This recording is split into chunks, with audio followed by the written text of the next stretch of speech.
MIT black jewelry. I know I stand out, I don't need to try for it. Jack the limelight if you don't think ahead quick. I tell them catch me if you can, on some gingerbread. Oh, I never ride solo. It's me and my chick looking like slow-mo.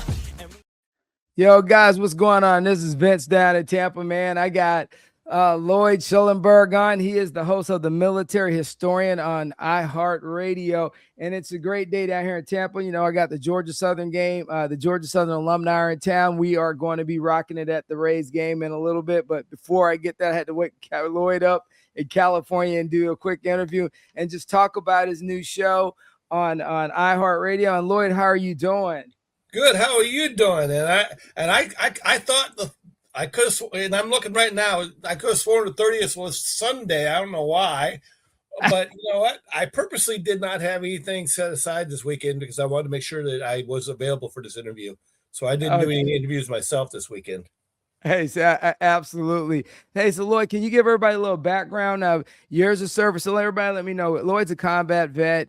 He has over, 20 plus years of service and a little bit more than that. He's going to go over that with you. He's going to give you his background because I don't want to steal his thunder. But one thing about it is, Lloyd, thank you for your service. Thank you. I appreciate it. And thank you for yours, sir. I spent 43 years in the military. I also have a degree in communications, and and the MIT. I also started the podcast. I'm an author like you are, and I basically I'm a podcaster now primarily, and I try to do things with my podcast to talk about military history and try to break them down in a very simple and concise way because that's the kind of individual I am. Simple and concise. I like to keep it that way. Oh, great. And so I got a question is your original story. So you used to be behind the camera and now you're behind the mic. So kind of tell me what made you have that transition from being in the military when you were behind the camera, telling the stories and writing the stories to now being behind the mic. But you can definitely elaborate on what your experience was behind the camera. Well, as you well know, I was a public affairs officer for the 79th and I worked with you. And what happened was during my period of time, I got mobilized several times to Iraq to work as a public affairs officer and a psychological operations officer. So I kind of got an inside view in the way, I suppose, studios and major networks work and what they're looking for. And it wasn't a very complimentary view. So when I came back, I decided that I was eventually going to get into podcasting and stuff. And I moved to LA originally to be an actor and a musician and singer. And none of those worked out, thankfully. And I just decided that maybe I'm going to be an author. And with my journalist background, it wasn't a big stretch to do this. Okay. All right. So let me have you prepare mentally and emotionally for your shows. And, and with you being a journalism background, how much time do you do in research? Oh, I do a lot of research. For example, I prepare mentally because I sit down and I know what I'm looking at, where I'm going on each show. Because as an author, we have a beginning, middle, and end, and a summary. And I make sure that my shows cover all that. And when I do my research, for example, I'm going to be doing a show eventually on Benghazi. There's going to be extensive research for that. The Straits of Hormuz, Straits of Malacca. I'm going to be doing extensive research on those because each of those requires 100% accurate facts. And as well as I do, being a military historian, I don't get to be off. I don't get that. I have to be 100% on at all times. And I make sure that I'm on when I sit down and I have the facts. And sometimes you'll see me with a piece of paper in my hand to make sure that I quote exact facts from reputable sources. Oh, right. So their audience connection. So that's great, Lloyd, segue into, you have to be a great listener to be a journalist, but also a podcast host. So How do you kind of make that when you're having an interaction with people? What kind of things do you do to make sure that you get that vibe? Because you got to have that connection when you're talking to people, and you're very personable. So how do you work that dynamic? Well, when I ask a question, and I remember I told you Condoleezza Rice kind of taught me this a little bit by watching her. When I ask a question, I'm looking for the second question already in what you respond. And that response determines what my second question will be. So a lot of people don't really understand public affairs and commentary journalism and Walter Cronkite journalism or traditional journalism.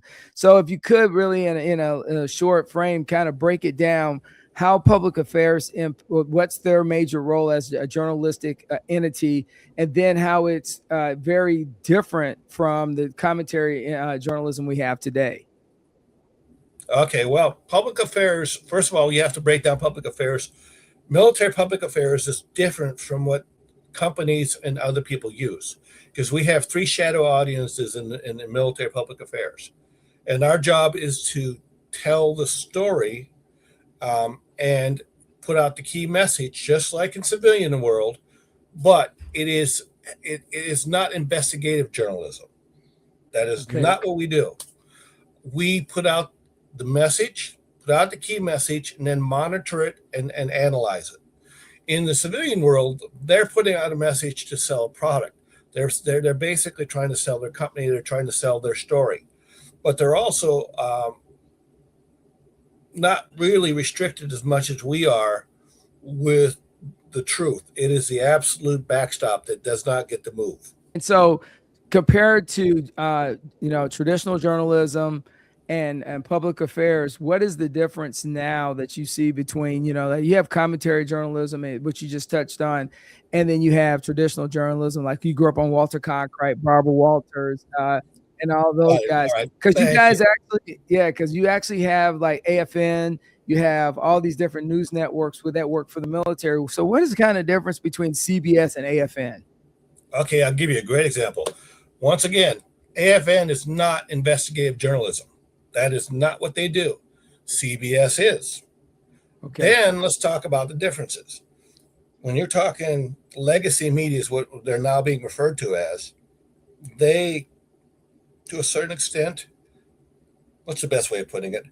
They are tied to certain ideology of certain interest groups. Yeah, and they're not going to leave those ideologies, and even at the cost of the accuracy of the story or the proprietary correctness of that story. They're not going to leave that ideology behind. AFN doesn't get to have an ideology, and that is huge. And I wish we could go back to those days of Edward R. Murrow or Walter Cronkite, who basically said, essentially, news is what I say it is. But the one thing was with him is he had integrity in as much as he stuck to the truth. He understood that his role was to inform the public, right, not to give them opinions. And that's where we're at right now. And I it's changing a little bit, and the reason it's changing a little bit is because people are leaving legacy media to listen to shows like this and get their straight skinny from shows like this versus legacy media. So why do you think in our society we've got that? So what impact do you think social media has had on the way people view content and information? Because, before we had the legacy media, as you said, and then Fox came around later, CNN came around later, and then we got on a 24-hour cycle of information. So do you think now with social media and all these news on a regular basis, like it's a dopamine, do you think sometimes it gets oversaturated? Oh, absolutely. And it gets down to the old principle that if you tell a lie enough times, it becomes the truth. And that's exactly where a lot of these legacy media outlets are versus social media that has now turned podcasters like you and I into reputable news sources. Right. We weren't that 20 years ago. Just like a TV show on the internet was not considered a TV show. But Right. Disney, and all these other large corporations changed that. That's right. Started streaming, and here we are. So it's great because now you're talking about the evolution of media. So the shift from radio to podcast to streaming. So my take to you is, what's your perception now that we still have talk radio? So I was on 102.5 The Bone the other night and spoken. And honestly, I actually asked the question when I walked in there to the Dom show, is that, are people still on legacy radio talk shows? And I did not believe it until I did the show the other night, and there was a ton of people on there. But then here you are on iHeart Radio. So talk radio, it seems like it's growing to the point where it's not opinionated. It's like, here are the facts, like, Paul Harvey. And if you don't like the facts, I can't help you, but this is what it is. So, well, absolutely. And here's the thing that's really important about that.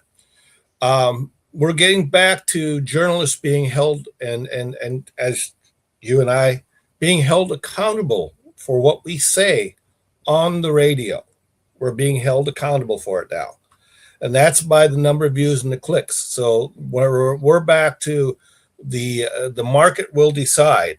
And the market decides upon how well you present your facts, how good they are, and the way you do it. And we're back to that.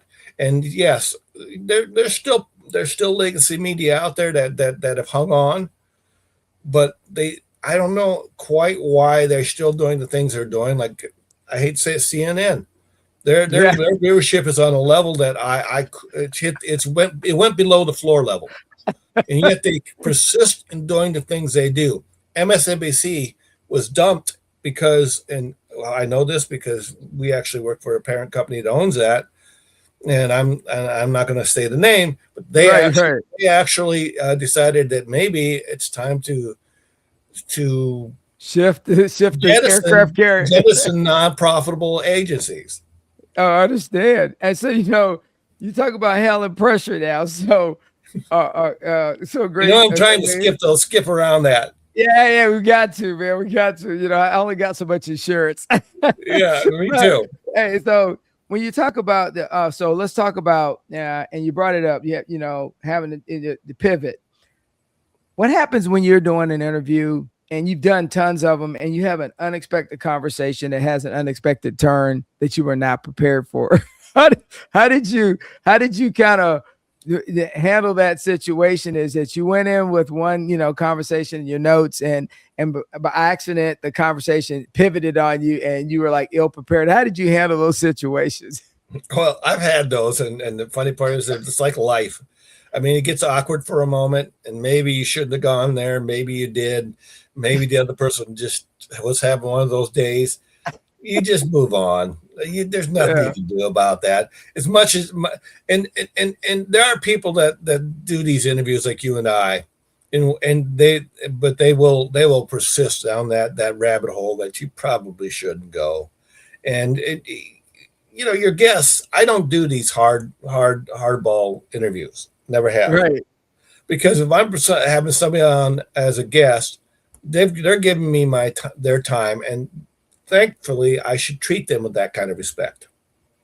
Oh yeah, well, I just had one, and so and she told me she wants it published and it's going to be uncensored and unapologetic. So I got to do some stuff up front when I'm going to present it to let everybody know her opinion matters. But let me tell you, man, it was fire. It was hell and brimstone and fire, man. But but the thing about it was the authentic. She was authentic. It was raw. But she made some valid points. And it's funny, we'll just say this, it had a lot of implications about things that happened in Hollywood. so we're just we're gonna clean it up and go with the show. So let's talk about, and this is where it comes down to voices, right? So do you think veterans, and because you're a veteran and, again, thank you for your service. Do you think veteran stories matter in today's media landscape? Because I think they get kind of, and I hate to use the term whitewash that we've used before back in the day, like it's vague and it's only comes around for holidays. But do you think the veterans stories need to be more prevalent throughout the year, except on Veterans Day or Memorial Day? You know what I mean? Or 4th of July. Absolutely. Let me tell you a story. While I spent most of my career in public affairs, the past quite a few years of my military career, and there were times I would do a story and then I would take it over to a major network, major. Let's call it a major. That way, that's what everybody knows them as. And I would take it over there. And there's usually two reasons they would either accept or not accept the story. One was it wasn't part of their angle, that they had no desire to cover. And usually if it bleeds, it bleeds. That's true. Yeah, that's true. And a fire is also always going to get on. That's why stringers make a lot of money.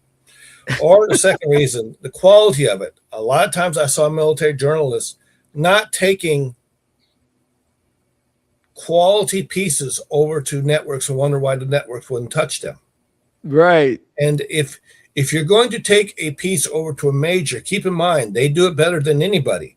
You better have the quality that goes along with it.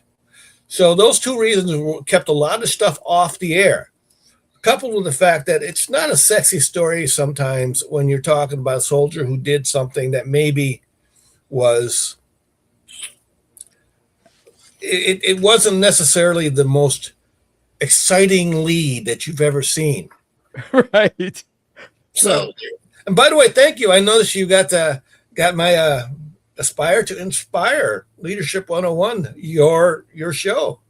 Hey, look, I told you, man, I gotta promote you, man. You are a beacon of change, and and the thing is, you just keep helping me out with my segues. So I'm gonna keep rolling with it. So what inspired you to serve in the military? And what was the decision that drove you to do it, to what you do today? So what really made you want to join the military first? Well, I think we covered the story of I quit school at 16 because every 16-year-old knows everything about life. Right. And I at 16 said, don't need school. I'm already smart. I already know exactly what I want to do, where I'm at. And my dad was getting up at 4 a.m, going to work at John Deere's and working hard. Didn't like the idea that his son was going to sit on the couch all day and watch TV. So he brought a recruiter home and said, as I said in the previous show, he'll sign whatever you put in front of him. But he won't be on my sofa. And at 17, I was gone. Back then, you could do that. Now, right. Now I'm just 18 and 18 a high school degree. Yeah, but I got to ask you, okay, so, you made that decision many years ago. How did that shape you today, Lloyd? Really, how does it shape you now? My God, that's been everything.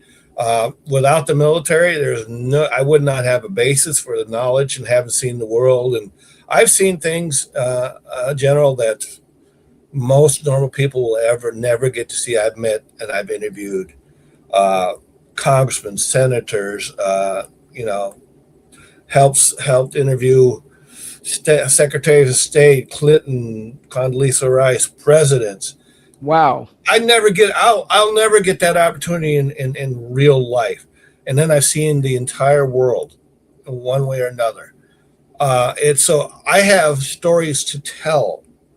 I speak from a point of actually having been there. There's a big difference between pontificating and actually talking about what you've seen. Yes. And that's what I love when people come to me talking about certain things like the Strait of Hormuz or this or that. And I've worked on those operations. I'm like, bro, where'd you get your information from? You're just like, you're all over the place. So if you had to tell your younger self today, so if you had a chance to meet Lloyd, 17-year-old Lloyd today, what would you tell him? What advice would you give him? I would tell him to not be so defiant. I was a rebel. If you told me to go left, I would go right on purpose. And I could never figure out why I would get myself in trouble. Look, you're starting out, you're young, and even as you get older, you don't run everything. Just everybody works for somebody, That's and you right. need to accept and be humble and understand. At no point are you 100% master of your own life. There are other things that have a say so in it, and you have to give them that say so. God has a say so always. If you ever Absolutely. think that the man upstairs has got no say so in your life, he can remind you in a millionth of a second that he has every say so in your life. That's right. Somebody gets a vote, right? There's He always a gets a vote. vote. That's He right. gets a vote, man. And man, that vote, you better pay attention to that vote, because the man upstairs, he isn't playing. No, no. And you did a thing. You were in the reserves, and then you did a little AGR, you did tours. So what was the hardest thing in the last like 5 years that, or the last 2.5 years that you've transitioned from the military going every day to being a civilian and setting up your podcast, setting up different jobs that you're doing in LA out there?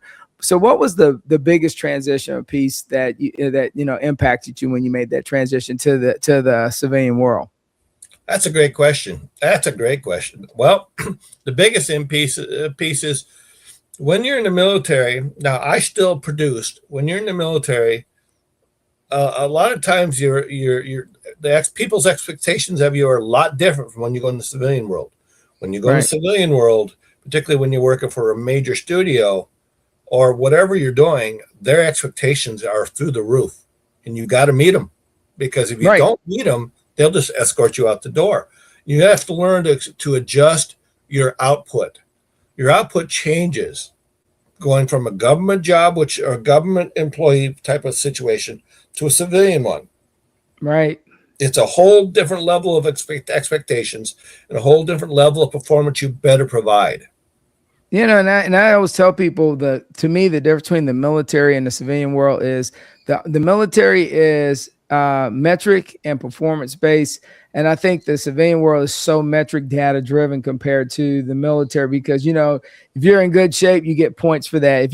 So I think that the broader scope of the military allows a person, even if they have setbacks, that they can overcome. In the civilian world, you don't really have those opportunities. If you have a few setbacks, you'd be looking for another job. You're You gone. know, so what leadership principles from the military still anchor you today? Oh, well, the ones that we talked about, number one, essentially training people to do your job. Huge. If you're a supervisor in the civilian world, they don't, good supervisors, and this is what I got from the military. There are two types of leaders that I see in the world. First one leads by intimidation. They'll tell you that they're the only competent ones in the room, and as long as you agree with everything they say, you'll be fine, and that you basically are not that important. The Right. second leader, the one that the military promotes, is the one that says, I'm going to promote my success by promoting your success. I'm going to make sure that you succeed. I'm going to make sure that you're taken care of, and that you can do the same thing I can do. If you can do that, we both are successes. That's the second one. And trying to take that sometimes into the civilian world, sometimes that doesn't fly, because civilians are very proprietary in their positions and their titles and where they're at in their companies, and they're not jumping up and down over that philosophy sometimes. Well, yeah, but I think a lot of it is knowledge in the civilian world. They beam it. Knowledge is power, and in the military, if one person goes down, the mission doesn't stop. Somebody still has to step up and do it. So I think the difference is they're on survival of the fittest. We're on survival of the team, and I think that's just a big difference in the two concepts of the military. So, what is the biggest misconception? And since you've been out there, since you've been talking to civilians, and I love this question, what's the biggest misconceptions that civilians have about veterans? Well, I don't think they really truly look at us as this bastion of knowledge. That's the funny part. Even though we've been all over the world, we've done exactly what they wanted to do themselves. We did it. They don't necessarily look at us as a bastion of knowledge, and particularly when you're going into Hollywood in these major studios, you're not going to get that respect. You just know it up front. live with it, and learn. Okay, and Right. work around it. Work from the old adage of managing from the middle. You are Yes. going to manage from the middle. Learn to live with it. And it is the way it is, because I think some people cannot conceptualize, like, you've been to Iraq, you've been to Afghanistan, or you've been on multiple tours around the world, you've been to Poland. Most people cannot wrap their arms or conceive that kind of lifestyle, which is what I realized. And that experience you gain of being an ambassador for the United States in a foreign country, being the State Department head person, even though you're in uniform, you're representing the United States and to some degree, even though you're not a State Department person. And I always tell people this. AFN had a great commercial back in the 70s, and it said, any country a soldier goes into, dress properly, know the customs, because you're an ambassador to the United States. And I think we've gotten away from that, and we kind of need to fix that overall. But, you do a lot of volunteer work, and you help a lot of groups. So kind of tell me, what's your purpose after serving so long in the military in the uniform, and now you've taken it off? What kind of stuff are you doing around Hollywood right now? What kind of groups are you supporting for veterans? Well, I am part of the Veterans in Film, and that is something I've been doing for years. And if I actually produce a film or produce a project, I try to hire veterans first, always. And that is my first priority, and they do a great job. On the barracks, we had a whole veteran crew. Wow. And I prefer that. So that's the way I support. I try to bring people into that are veterans. Second thing is that I always do support veterans groups. I give as much money as I can to them when I have the opportunity. I also tend to believe that veterans seem to have a better handle, in my opinion, on what's going on and understand the bigger picture better than most people. And that's why, for the most part, if I can bring them in as consultants and things, I tend to do that. Oh, awesome. So, hey, as we wrap it up here, Lloyd, kind of give a little pitch about your new show on iHeart Radio, man. And I know I got one in one of the episodes, but overall, when does it air? And what kind of guests are you looking for to be on your show? And what impact do you intend to have with your show? All right. My new show is called The Military Historian. And I talk about the history of being in war zones, what people actually experienced while they were in the war zones. And I also talk about military history. The kind of guests I love having on my show are people like you who have an insight on leadership, who, because as you can see, that big smile of yours, I used to look forward to seeing that. And that does more than you realize for people. I appreciate that. And then the other thing is what I'm trying to do is I'm trying to create a show that people can listen to. And there's not always going to be pretty flowers in everything we're going to talk about. One of my shows is The Mass Graves of Iraq. As you may or may not know, I covered that. And, right. And I'm not going to smile and joke and have a great time while I'm doing that show, because millions of people lost their lives. There's nothing joyful about that. Right. But for the most part, leadership shows like this aspire to inspire. When I was looking for a title for this show, I went around a million titles until I went and looked at that, and I said, oh my goodness, why am I looking any further? I know. So I said, it's got to be the title for the show has to be Aspire to Inspire, because that's exactly what a good leader does. And this is part of the leadership series. So I'm looking for more generals. If you know somebody that are willing to come onto my show, I am absolutely 100% wanting to put them on my show. And you have my number. I'll put them on, because I want their secrets. Because yours was motivational speaking and positive interaction. The previous general to this, he had taken the 200th MP, General turned it from 220 to 220th, I believe it was, or right, 220, yeah, 220th. He had turned it from a little bit of a decentralized command into a centralized command that could answer the call when mobilization came. And it was a very efficient organization under his leadership. And that was what his show encompassed.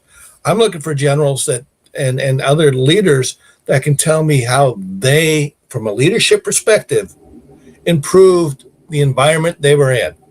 Oh, absolutely. I get you a list of a couple colonels and generals, and honestly, General Chern. When I ever air this, I got him in my phone. I love that guy to death. Major General Chern is a phenomenal American, and he always put people first. That I honestly have to say that he put people first. And the same thing with you, Lloyd. You've always put the people around you first. The civilians that you've ran into, you've had a heart. People don't realize this, and I'll say this right now before we get off here. He has a heart bigger than gold when he's in the box. It's not just U.S. centric. He is trying to leave a pathway so when he leaves the country, that people know that the Americans that were in that area or in that zone, they actually cared why they were there and tried to leave it in a better position than when they found it. So, Lloyd, with that being said, man, I want to thank you for your service. Thank you for your service, too, as well. And I appreciate your time. I appreciate it, and I appreciate you coming on. Keep it rolling. And hey, guys, and if you're out there and check out Gray's clothing line, they have it for teachers, first responders, and military. And it's a great group of clothing. When they're on sale, they're a little pricey up front, but if you catch them on sale, it's a great thing. But they have a discounted code. I got it right here. And also, if you got time, check out my new book, Keep It Rolling. It just came out. It's doing pretty good on Amazon. It's on all platforms. Get you a copy, and if you get in contact with me, I will send it to me. I'll sign it and send it back to you. I'll pay the return postage on it. And with that being said, guys, welcome to Keep It Rolling with my boy Lloyd Shellenberger. Check out his show. Definitely the military historian on iHeart Radio, and it's on YouTube. And I got the link will be below when this show airs. And with that being said, keep it rolling. Lloyd, thank you again. Peace out.